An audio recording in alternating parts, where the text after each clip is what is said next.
Marthe dit à Jésus, Seigneur, si tu étais ici, mon frère ne sera pas mort. Mais maintenant même, je sais que tout ce que tu demanderas à Dieu, Dieu te l'accordera. Je lui dis, ton frère ressuscitera. Je sais, lui répondit Marthe, qu'il ressuscitera à la résurrection au dernier jour. Je lui dis, je suis la résurrection et la vie. Celui qui croit en moi vivra, quand même il sera mort. Amen. On s'assoit et après on continue. Je vais faire un enseignement textuel aujourd'hui et détaillé. Dis-moi amen fort. Donc excusez-moi si je parle comme un pasteur, je finirai comme un apôtre et prophète. Dis-moi amen fort. Mon thème ce matin s'intitule Le cri de la victoire face à la mort. Vous savez, mesdames et messieurs, face à la mort, on n'a pas de victoire. On n'a que des défaites. J'ai vu beaucoup de personnes dans les funérailles. En tant que pasteur, j'ai assisté à beaucoup de funérailles. Et j'ai officié même à des funérailles. Mais les cris que j'ai entendus là-bas sont des cris de douleur. Des cris de regret. Pourquoi les cris de regret? Parce que il y a des choses qu'on a voulu faire dans la vie de la personne, mais on n'a pas eu le temps de le faire. Pourquoi des regrets? Parce que on a voulu aimer cette personne, mais on n'a pas eu le temps de l'aimer comme on le voulait. Et souvent même, on est resté en palabre jusqu'à ce que la personne décède. Donc il y a un regret. Donc face à la mort, on n'a pas un cri de victoire. Face à la mort, on a au contraire un cri de douleur. Mais Jésus va faire quelque chose de différent. Dis-moi amen fort. Face à la mort, Jésus va avoir un cri qui va s'échelonner par des paroles. Par des paroles de restauration, par des paroles de galvanisation, par des paroles d'amplification, par des paroles qui vont revigorer toutes les personnes qui avaient perdu espoir. La première personne, c'était Marthe, qui s'approche près de Jésus-Christ et dit, Jésus, ton ami Lazare est mort.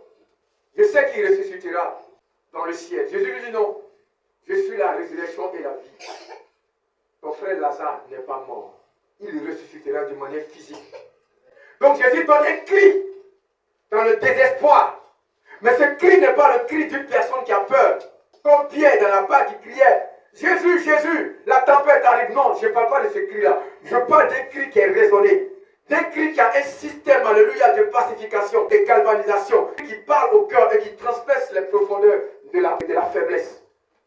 Il dit, Lazare n'est pas mort. Il ressuscitera. Mais j'ai compris réellement que Jésus ne parle pas à cette femme parce qu'il voulait lui faire plaisir. Jésus parlait à cette femme parce qu'elle méritait d'écouter cette parole. En réalité, Lazare était l'ami de Jésus-Christ. Mais Lazare était composé dans une famille à trois. Il y avait Marthe, il y avait Marie, celle qui est reconnue comme Magdala, ça veut dire la tour. Donc c'était une femme qui était riche. Il y avait Marie, il y avait Lazare. Leur père était décédé, leur mère était décédée. C'était une famille d'orphelins.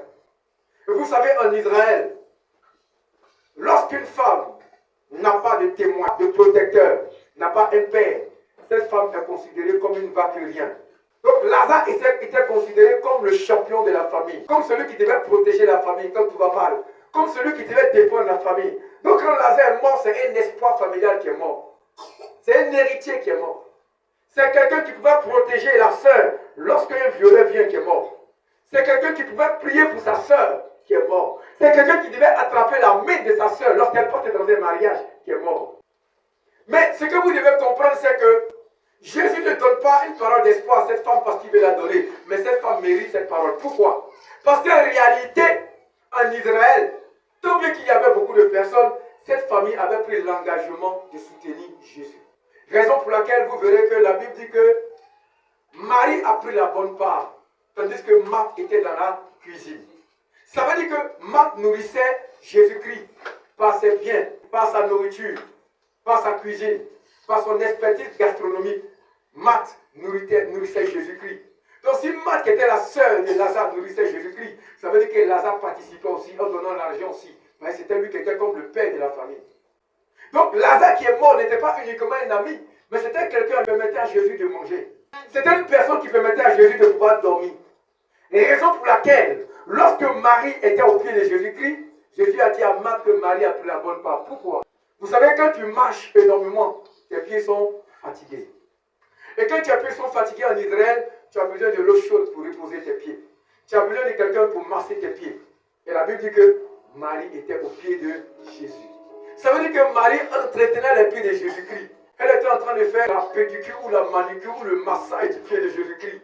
Quand Jésus était enjaillé, il était content, quoi, parce qu'il ne trouvait pas ça dans une famille. Tout le monde avait peur de lui. Et c'est le Messie, c'est le champion. On ne s'approche pas de lui. Tout le monde voulait la grâce de Jésus-Christ sans se sacrifier pour cette personne-là. Tout le monde voulait la main opérationnelle de Jésus-Christ dans le domaine de la guérison et du miracle. Mais personne ne voulait s'approcher de Jésus-Christ. Mais cette famille-là était une famille de soutien. Donc quand Lazare va mourir, Jésus même va perdre quelqu'un. Parce que c'est lui-là qui grouillait pour que Jésus mange. Parce que c'est ça qui préparait pour Jésus. Et si vous dites qu'il y a une personne, si le miracle n'est pas opérationnel dans ta vie, vois comment est ton comportement envers le Seigneur. Est-ce que tu soutiens Dieu? Non. Alors, Dieu ne se cassera pas la tête pour toi. Lorsqu'on fait des prières, tu n'es pas participant.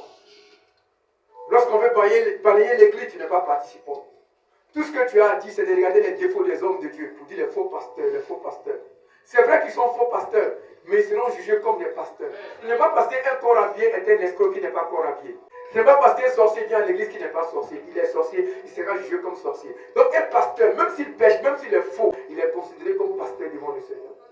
Mais toi, quelle est ton approche avec l'église de Yeshua Mashiach? Cette famille-là était une famille qui soutenait Jésus-Christ, qui nourrissait Jésus-Christ, qui permettait à Jésus-Christ d'avoir un bien. Alors quand Lazare meurt, lorsque Marthe s'approche de Jésus-Christ, Jésus ne la décourage pas. Jésus lui dit que Lazare vivra.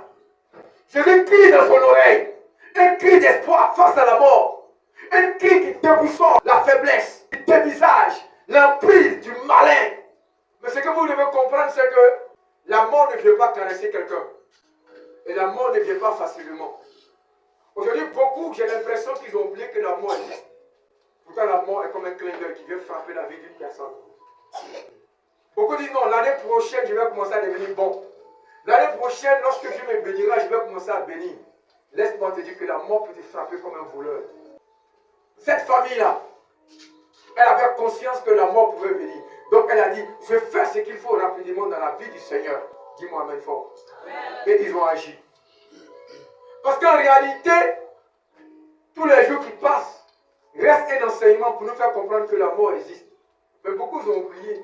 Parce qu'ils ont un joli costume, une belle voiture, une belle maison. Beaucoup ont oublié que la mort existe. Regardez la nature elle-même. Ne nous enseigne-t-elle pas que la mort existe? Vous passez, vous voyez un arbre, après 2 mois, comme vous voyez, toutes les feuilles elles ont disparu. Vous voyez une maison et le lendemain, elle était engloutie par les eaux. La mort existe.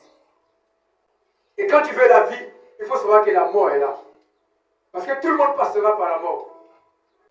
Mais qui va venir défier la mort en criant dans ton esprit pour que tu aies la force?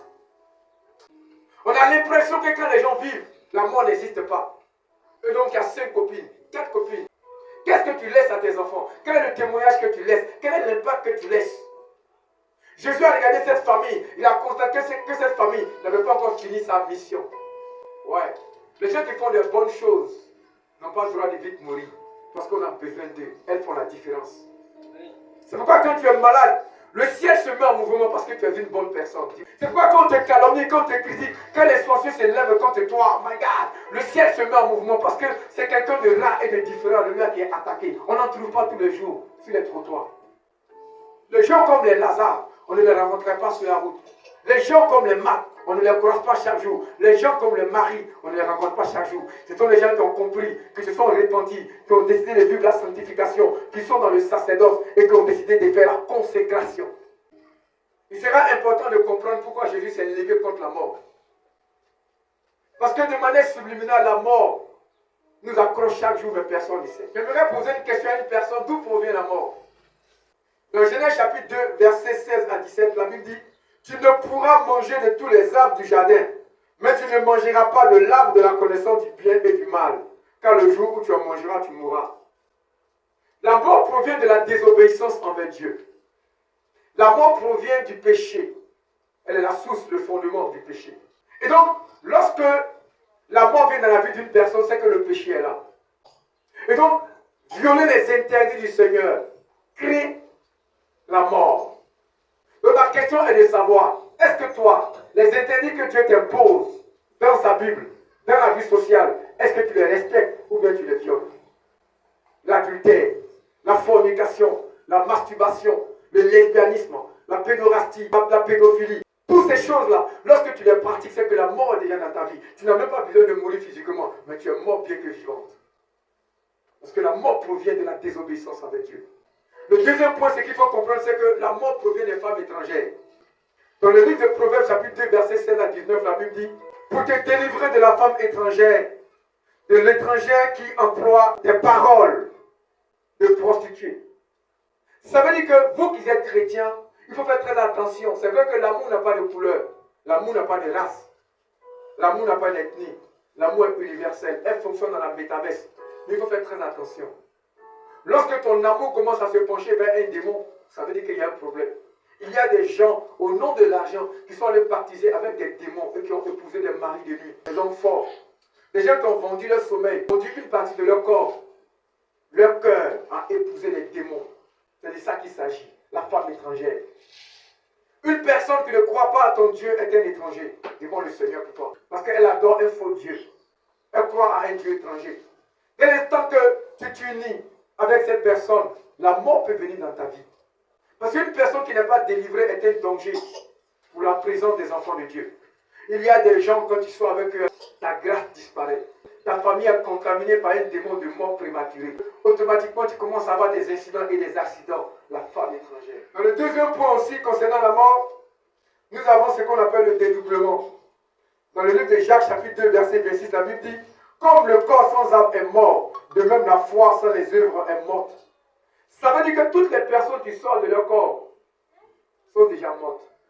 Comment un être humain normal, qui doit se reposer durant la nuit, se concentre, fait ce qu'on appelle la projection astrale, afin de se retrouver dans un monde quelque part là-bas. Ces gens-là communiquent la mort et on les appelle les sorciers. C'est pourquoi toutes les personnes qui vont se connecter avec les gens qui pratiquent l'occultisme, la magie noire, la magie blanche, la théurgie, le spiritisme, tout ce qui est technique de la cabale dans les loges, que ce soit les mystiques, je ne citerai pas les noms de certaines écoles ésotériques, mais que ce soit toutes ces personnes-là, lorsque vous collaborez avec eux, vous êtes déjà mort spirituellement. Alors je te poserai la question, qui t'a donné la bague que tu portes quelque part, qui a été donnée par un marabout? Qui t'a donné ce parfum talismanique, ou bien cette bague talismanique? Il y a des hommes de Dieu aujourd'hui qui portent des grosses bagues avec des pierres noires, des pierres rouges. Et ces gens sont si viennent imposer les mains aux gens. Vous voyez des gens, ils ont des pierres sur leurs doigts. Et lorsqu'ils vous tendent ces pierres-là, ils voient toute votre vie. Vous voyez, il y a des gens qui ont des parfums. Dès l'instant que vous sentez leur parfum, vous êtes envoûtés, vous les suivez comme des animaux.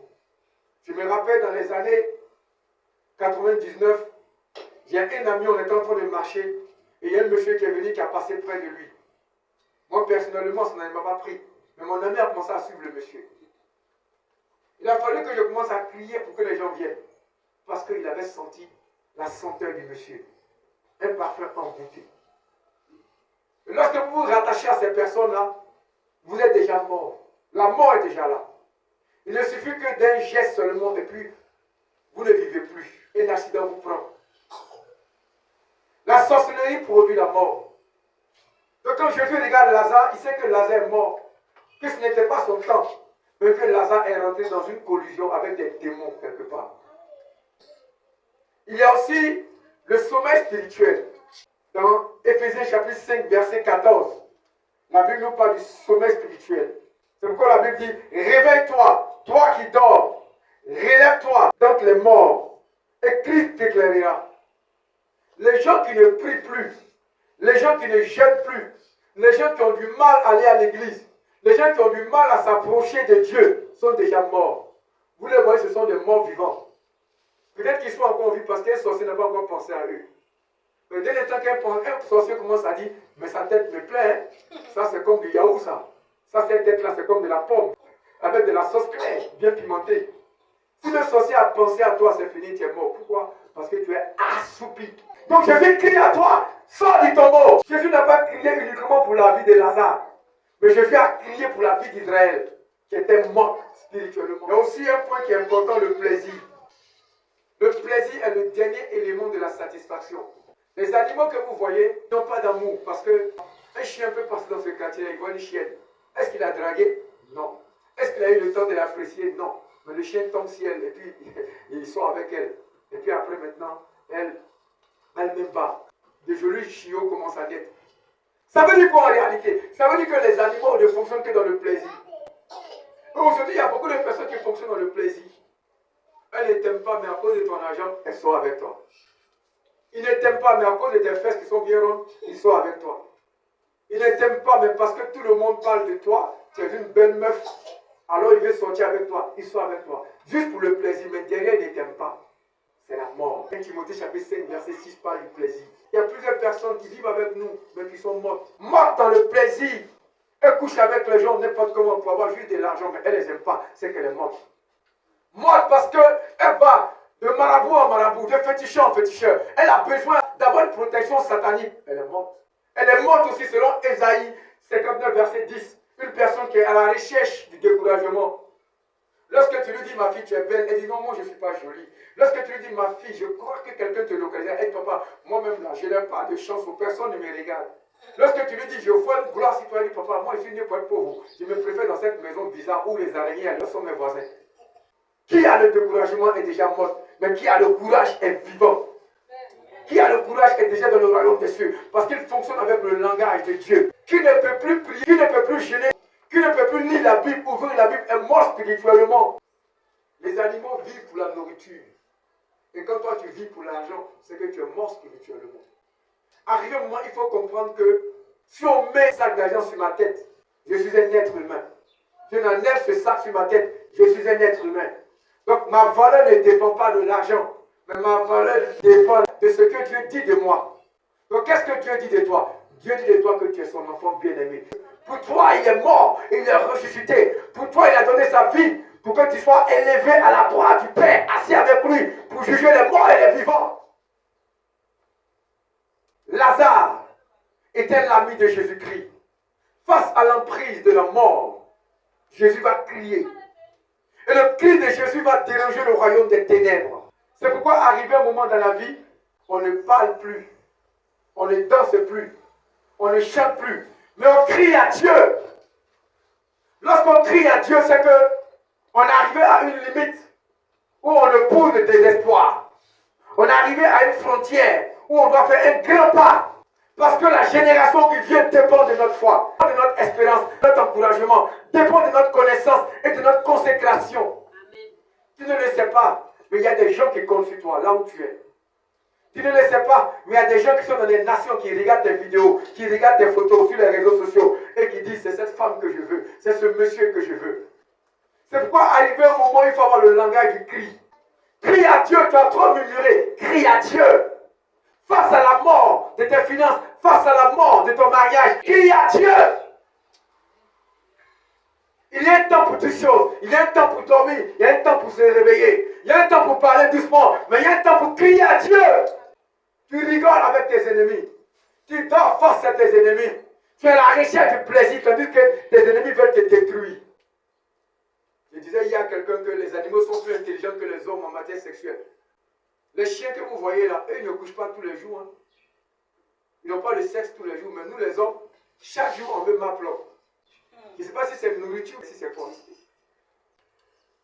Elle va à gauche, elle soit avec un garçon là-bas. Elle va à droite, elle soit avec un garçon. Il va au nord, il soit avec une fille. Il va au sud, il soit avec une... Alors que les chiens, ils ont une période où ils vont ensemble. Juste pour la procréation. Mais regardez les animaux. Ils n'ont pas d'hôpitaux. Ils n'ont pas de plantation. Ils n'ont pas fait de formation. Mais ils contrôlent leur sexualité. Que le plaisir n'ouvre pas les portes de la mort dans ta vie. Que le plaisir n'ouvre pas les portes de la mort dans ta vie. Crie contre le plaisir. Dis Seigneur, trop c'est trop. J'ai couché avec 50 personnes. Mais je n'ai pas le mariage. Je me lève maintenant contre l'emprise du plaisir. Parce que je désire, Seigneur, que tu sois mon époux légal et que je puisse avoir l'homme de ma vie. Tu n'es pas un objet sexuel. Le plaisir ne détermine pas ton importance. Ce n'est pas parce que tu auras toutes les belles femmes du monde que tu es important. Mais c'est parce que tu auras fait de ta vie un sens, une importance. Tu auras validé des choses que Dieu t'a imposées comme preuve. Que le Seigneur dira, c'est mon champion qui est là. Jésus avec quelle femme? Il avait son église. L'église n'est même pas encore prête encore. Depuis des milliards d'années, Jésus n'est pas encore marié parce que son église n'est pas encore prête. Je veux dire qu'il y a une personne qui m'écoute aujourd'hui et c'est le temps de crier à Dieu. C'est le temps de crier à Dieu car les temps sont mauvais. Le diable s'est levé, il a créé des écoles où on enseigne la connaissance exotérique à des gens qui sont capables de te regarder et de connaître ta vie, mais ils n'ont pas l'esprit de Dieu. Des gens qui sont capables de regarder une ampoule et de l'exploser par la télépathie. Des gens qui sont capables de regarder un pic et de la faire bouger par la télékinésie. Des gens qui sont capables de marcher sur les eaux par la lévitation. Le diable est une intelligence. Nous ne sommes plus intelligents que lui parce que l'intelligence est en nous, en Jésus-Christ. Alors ne regarde pas tes besoins comme la finalité. Oui, tu as besoin d'argent pour louer ta maison. Mais je suis venu te dire que le serpent, lui, n'a jamais bâti une maison, mais il dort quelque part, bien qu'il a du venin. Toi qui es la prunelle des yeux du Seigneur. Amen. Pourquoi ne peux-tu pas veiller pour toi? Mais le problème, c'est parce que quand Dieu te regarde, tu ne te bats pas pour la gloire qu'il t'a donnée. Tu ne cries pas à Dieu. Tu t'appelles sur ta situation. Tu te familiarises avec ta condition. Ce n'est pas les pleurs de Jésus-Christ qui ont ressuscité Lazare. Ça fait combien de fois que tu pleures? Ça fait combien d'années que tu pleures? Mais est-ce que tes pleurs ont créé un fleuve de la victoire? Non. Mais c'est lorsque Yeshua Mashiach a arrêté de pleurer. Et il a crié, Lazare sort! Oh yes. Quand il a crié, Lazare sort, la voix de l'aigle, la voix du lion de la tribu de Juda, la voix du ressuscité, la voix de l'alpha et l'oméga, la voix de celui qui est le champion du monde. Quand il a crié, la mort a tremblé. Oh yes. Les démons ont tremblé. La terre a commencé à bouger. La pluie est sortie de la terre. Lève-toi. Amen. Pour combattre pour ta famille. Lève-toi. Combattre pour ton étoile. Moi, je m'en fous s'il y a 1000 personnes. Je m'en fous s'il y a 2 personnes. Je viens, je prêche. Pourquoi? Parce que je suis à la brèche. Car la quantité ne détermine pas la qualité. Je peux avoir 2 enfants, mais qui vont changer l'histoire de l'humanité. Mais je peux avoir un peuple qui sera comme le peuple de Sodome et Gomorrhe. Jésus a utilisé combien de personnes pour libérer l'humanité? 12 disciples seulement. Tu n'as pas besoin d'avoir tous les garçons du monde entier. Tu as besoin d'avoir la révélation de ta vie. Tu veux dire à une personne ce matin que Dieu t'appelle à de grandes choses. Peut-être que tu limites ce que Dieu a mis en toi. Et la pierre qui te bloque, tu as apprécié la pierre. Tu t'es familiarisé à la pierre par ta manière de parler, par ta manière de comprendre les choses. Crie à Dieu par le langage de la foi. Ne compte pas sur un être humain, ne compte sur Yeshua Mashiach. C'est lui qui t'enverra des vraies personnes pour t'aider. C'est lui qui t'enverra des personnes bénies. Il y a des étoiles encore qui traînent sur la terre que Dieu a mis pour bénir ses enfants. Ils sont là dans les nations. Les 4 cardinaux, ils sont là. Ils sont là. Dieu les arrose pour arroser. Dieu les bénit pour bénir. Dieu les oint pour oindre.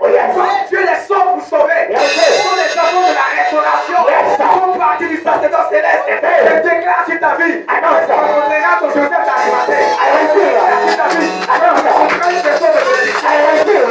Je ne sais pas où il est, mais il sort du tombeau. La personne qui est faite pour te bénir, il sort du tombeau. Tu es né pour sauver. Tu n'es pas né pour condamner. Tu es né pour restaurer. Mais simplement, ce que tu dois faire, c'est de crier à Dieu face à la mort. Dans les épreuves. Ce n'est pas de murmurer, de se rabougrir dans la faiblesse. Mais c'est de marcher comme une championne. De bouger comme un aigle. D'apporter comme le lion de la tribu de Juda. De dire que je suis comme Moïse sur la montagne. Aussi longtemps que ma main est tendue, Amalek sera dominé. Mais lorsque je suis faible, mes ennemis danseront. Mais à partir d'aujourd'hui dans ta vie, je me fais à la carrière de la joie des à partir d'aujourd'hui, je me fais à la carrière de Satan dans ta vie. Fais ta vie. Que le Dieu que nous prêchons restaure ton histoire, restaure ton témoignage, restaure tes bilans. Je déclare sur ta vie qu'une alliance spirituelle te saisit. L'alliance du mariage, l'alliance de la prospérité, l'alliance de la sanctification, l'alliance de l'élévation, l'alliance de la glorification, l'alliance de la santé, l'alliance du voyage, l'alliance du miracle.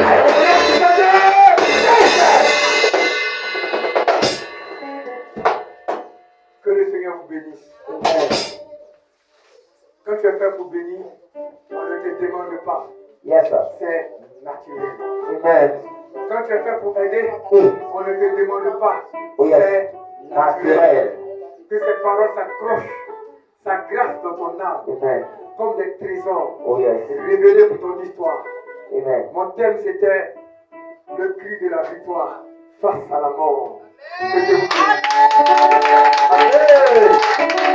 Amen.